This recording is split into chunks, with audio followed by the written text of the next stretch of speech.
Bom, pessoal, vamos para a nossa última aula de PG. Vamos finalizar esse curso de PG voltado para os vestibulares do Brasil, tá bom? A gente vai falar agora da soma dos termos de uma PG, olha aqui, infinita. Eu falei que era um tema que a priori pode causar certa estranheza. Como assim você vai somar uma coisa que é infinita? Qualquer PG infinita que a gente pode somar? Não. Primeira coisa, tem uma condição para que a gente possa calcular essa soma. Qual é? O módulo da razão deve ser menor do que 1. Ou você pode escrever assim, que a razão tem que estar entre menos 1 e 1. Ou seja, uma PG que tem uma característica decrescente. Mas decrescente como? Vou dar um exemplo. Imagina essa progressão aqui. 8. Opa, voou o giz aqui. 8, 4, 2, 1, meio, 1 quarto, 1 oitavo, 1 sobre 16 e assim por diante. Se você observar bem essa progressão, é como se fosse algo desse tipo. Vamos analisar. Parece uma função exponencial. Parece não, né? É uma função exponencial. Vai diminuindo, diminuindo, diminuindo. Esse termo aqui, ele vai ficando infinitamente pequeno, mas ele nem chega a zero e também não fica negativo. Então, a gente começa a falar coisas da seguinte forma. A gente usa um símbolo em matemática que a gente fala assim: quando o número de termos tende a infinito, infinito é esse símbolo que é bem famoso, né? Muito conhecido. Quando o número de termos tende a infinito, o termo final tende a zero. E é super simples você provar isso, você provar a fórmula, que na verdade a gente faz o seguinte, ó, a soma dos termos de uma PG é essa daqui. A gente provou na aula passada, demonstramos a fórmula inteira. Só que se você pegar uma razão, que é um número menor do que 1, e você pegar essa razão e elevar um número infinitamente grande, pensa comigo, um número infinitamente grande, quer dizer, isso aqui vai para o infinito, e um número 0, tipo, sei lá, 0,3, 0,8, elevado a 1 bilhão, 1 trilhão, vai ficar 0,000000000, é praticamente zero, ou seja, isso aqui vai para zero. A gente fala que tende a zero. Então, o que a gente calcula, na verdade, em matemática, vou falar o termo aqui, mas a gente não vai se aprofundar nesse conceito, até porque não faz parte desse curso aqui. Mas a gente fala que a gente está calculando o limite da soma dos termos quando o número de termos tende a infinito. Então, significa isso aqui. Isso indo para zero, que é o que eu acabei de colocar, a fórmula fica assim. A1 vezes menos 1 sobre Q menos 1. Aí, por uma questão mais didática, a gente pega esse menos 1 e joga para o denominador, e aí fica menos Q mais 1, ou ainda 1 menos Q. E aí, por uma notação só mais formal, soma infinita, A1 sobre 1 menos Q. Tá bom? Essa é a fórmula. Inclusive, o conceito, né, de infinito é um conceito muito mais sofisticado, muito mais complexo, mas a fórmula da soma da PG infinita é muito mais fácil. Só precisa do primeiro termo e da razão. A1 sobre o menos Q, super simples. Identificou no problema, encontrou o primeiro termo, encontrou a razão, entendeu as nuances da questão, entendeu a contextualização, substitui, acabou, beleza? Vamos entender alguns exemplos, vamos fazer algumas contas. Vou dar um exemplo aqui bem básico para a gente usar Vamos calcular essa soma infinita aqui. 4 mais 2 mais 1 mais meio até infinito. Bom, o primeiro termo aqui, nesse exemplo, é 4 e a razão é meio. Como é que se calcula soma infinita? Está aqui, ó. Não podemos esquecer. Super simples. A1 sobre 1 menos Q. Beleza? Essa é a fórmula. O primeiro termo, 4, A1, sobre 1 menos a razão. A razão é meio. 1 menos a razão. 1 menos meio é meio. 4 dividido por meio, repete a primeira, multiplica pelo inverso da segunda. Então aqui, ó, inverteu, vai dar 8. 4 vezes 2. Então é um exemplo de uma soma infinita, tá bom? É assim que se calcula. Vou dar mais um exemplo para vocês entenderem como é que fica uma situação. Eu vou colocar um exemplo aqui, uma situação contextualizada, e em seguida a gente faz as questões do nosso material, beleza? Se liga nesse exemplo. Coloquei 2 exemplos aqui de imediato, né? São situações de progressão geométrica infinita associadas à geometria, tá? A gente entender aqui, por exemplo, aqui é um semicírculo, e aqui não é bem geometria, mas é uma situação, digamos assim, com um enfoque bem visual. É uma ideia, um enfoque geométrico, mas a conta é bem simples. Aqui imagina que uma bolinha sai do chão e ela é lançada, atinge a altura de 80, cai, naturalmente perde energia e ela sempre vai quicar e atingir a altura de 60, bate no chão, quica, sobe de novo, atinge 45 e sempre nesse padrão. Se você observar, 60 por 80, 3 quartos. 45 por 60, 3 quartos também. Sempre atinge 3 quartos da altura anterior. Isso é um dado do problema, tá bom? Então, sempre 3 quartos da altura anterior. Bom, matematicamente falando, essa bolinha ela ficaria quicando infinitamente, porque ela sempre iria ter 3 quartos de uma altura a ser coberta. Então ela fica quicando para sempre. Só que a gente sabe que tem uma hora que ela perde tanta energia que ela não consegue mais quicar e aí ela acaba parando. A minha pergunta aqui é, qual é a soma, né, de todas as alturas que ela percorreu? Ou seja, qual foi a altura total percorrida nesses kicks da bolinha, tá? Então, vamos pensar o seguinte. Primeiro detalhe, tá? Ela sobe 80, desce 80, sobe 60, desce 60, sobe 45, desce 45. Cada altura, ela é percorrida 2 vezes, tá bom? Então, primeira coisa para a gente não perder uma questão por um detalhe. Então, vamos pensar assim, que o comprimento total vai ser 2 vezes a soma dessa progressão infinita. É uma PG infinita. Beleza? Por que 2 vezes? Vou repetir. Porque a bolinha sobe, desce. Uma vez, 2. Subiu, desceu. Subiu, desceu. Subiu, desceu. Ou seja, cada altura é percorrida 2 vezes. Então eu vou pegar a soma da PG e multiplicar por 2. Finita ou infinita? Infinita. E a fórmula, acho que vocês já memorizaram, porque é bem simples de decorar, mas eu vou botar aqui. Soma infinita A1 sobre 1 menos Q. A razão vai ser 3 quartos. Isso aqui foi dado no problema, mas a gente pode simplesmente dividir 60 por 80 e vai ser a razão. Então vamos lá. Comprimento total percorrido 2 vezes. Soma da PG infinita A1 sobre 1 menos Q. A1 é 80 sobre 1 menos a razão, 1 menos 3 quartos. 2 vezes 80 sobre 1 menos 3 quartos dá 1 quarto.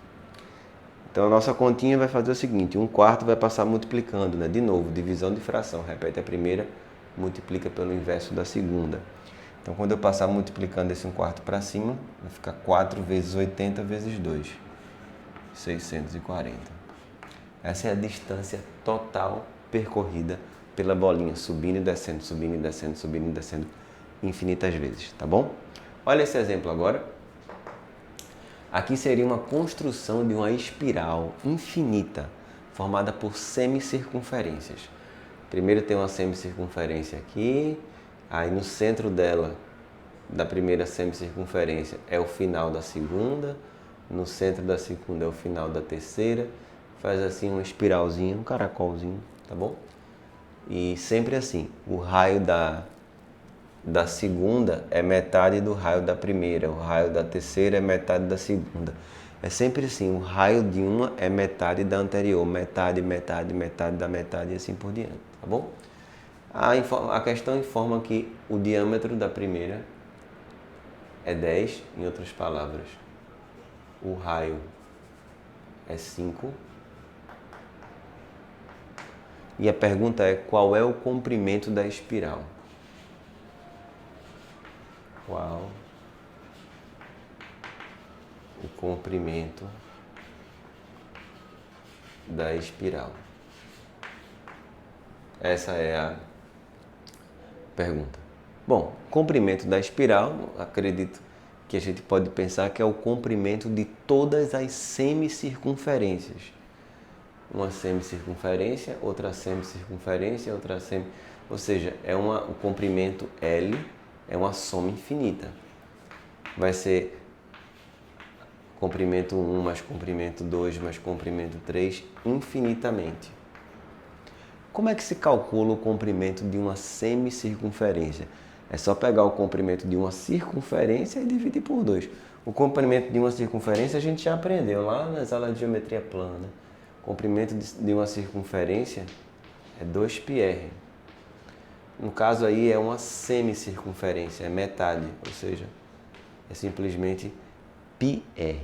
Bom, o que acontece? Se os raios formam uma PG, os comprimentos também vão formar uma PG com a mesma razão, porque a gente está falando de uma medida linear.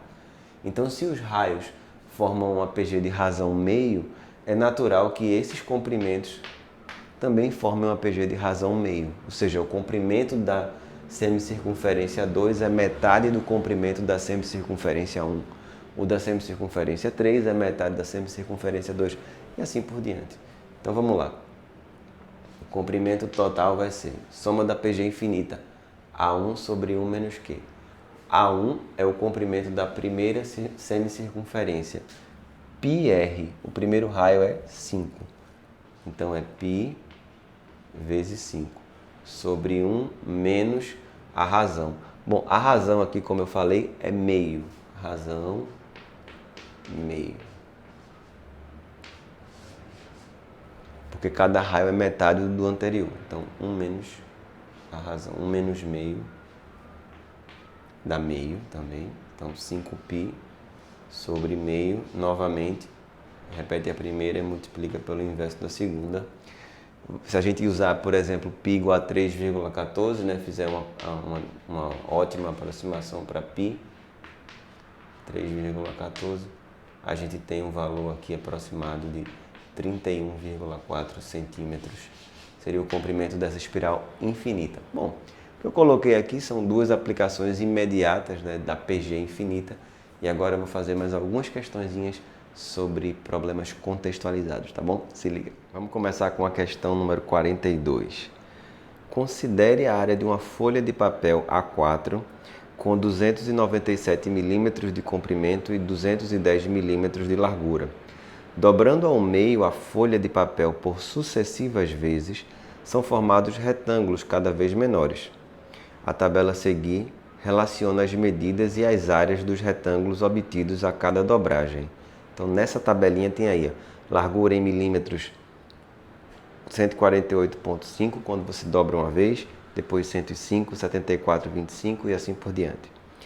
E aí a pergunta é a seguinte: considerando os dados da tabela referentes à área do retângulo, isso é uma coisa super importante.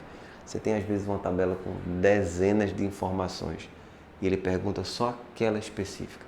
E às vezes a pessoa olha a tabela, fica meio perdido, fica meio sem saber como fazer. Presta atenção no que ele está perguntando. Ele quer saber só sobre a área.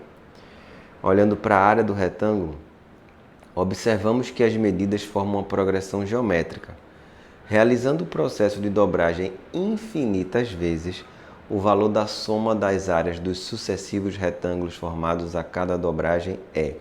Eu vou escrever aqui os 3 primeiros valores das áreas, que eu vou chamar de área 1, área 2 e área 3, para a gente ver quais são esses números. 3, 1, 1, 8, 5, que é a área do primeiro retângulo. 15592.5, 7796.25 e assim por diante. Você pode observar, se der para perceber de cabeça, ou fazer a conta na mão, ou se você quiser fazer na calculadora também fica à vontade. Você vai perceber que cada valor desse é exatamente metade do anterior. 15592.5 é metade de 31.185. 7796.25 é a metade de 15.592.5. Forma uma PG realmente de razão meio. Como é que eu faço a soma infinita? A1 sobre 1 menos Q. A1, 31.185 sobre 1 menos meio. 1 menos meio, novamente, é meio. E aí esse meio do denominador vai passar multiplicando, tá? Vai ficar 31.185 sobre meio. Então, uma coisa super importante. E se ligando como é a razão, quanto é a razão, percebe o padrão, tá? Isso é muito importante. 62.370.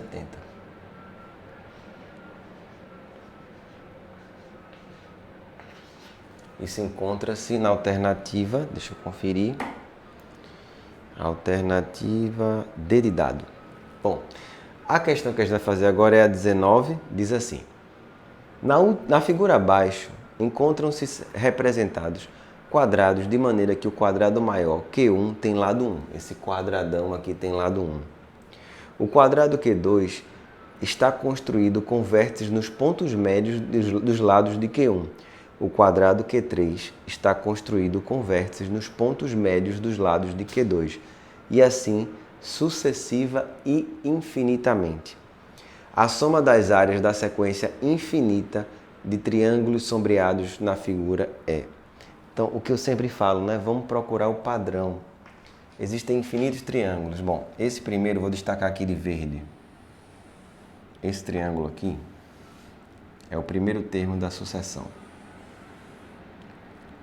Agora eu vou destacar de amarelo, um segundo, que seria isso. Se você perceber, olha com cuidado, esse segundo aqui, ele é exatamente a metade da área do primeiro. Vê, olha só, se esse aqui, eu vou chamar de triângulo T2, não é, ele encaixa certinho aqui. E aí você teria tipo T2 e T2, digamos assim. Então a área do segundo é metade do primeiro. Olha para o terceiro agora, vê se não é exatamente a metade do segundo. Olha bem a figura. Esse aqui, deixa eu tirar essa linha, só para você ver. É exatamente metade do anterior, esse é metade do segundo, esse é metade do terceiro. E assim por diante. Novamente forma uma PG.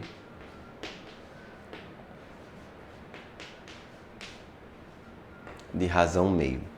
E aí, para calcular a soma da PG infinita, a gente precisa do A1 e da razão. A razão eu já tenho, está faltando o A1. O que é o A1? É a área do primeiro triângulo. Bom, a questão menciona que o triângulo tem lado 1. Então, aqui é meio e aqui é meio. Aqui também é meio. Então, o que acontece é o seguinte. A área desse triângulo retângulo, cateto vezes cateto sobre 2. Então, a área vai ser base vezes altura sobre 2. Opa, deixa eu ajeitar esse 8. Tá, agora. 1/8. Isso é o primeiro termo da progressão. Para calcular a soma infinita, A1 sobre 1 menos Q. A1 é 1/8 sobre meio. Já fizemos essa conta várias vezes. Dividir por meio é a mesma coisa que multiplicar por 2. Tá? Você faz a conta mais rápido. E aí está calculada a soma de todos esses triângulos aqui pintados infinitamente. Aqui, ó, por aqui, pequenininho, pequenininho. E aí continua. Parece uma espiral de triângulos, tá bom? Bom, finalizamos nossas aulas de PG, tá bom? A gente aprendeu termo geral, soma dos termos, PG finita, PG infinita. Fizemos questões fáceis, médias, difíceis, ideias. um monte de coisa. Espero que vocês tenham gostado, vocês tenham aprendido direitinho, tá bom? Ficam aí as próximas aulas para a gente aprofundar cada vez mais, tá bom? Até a próxima.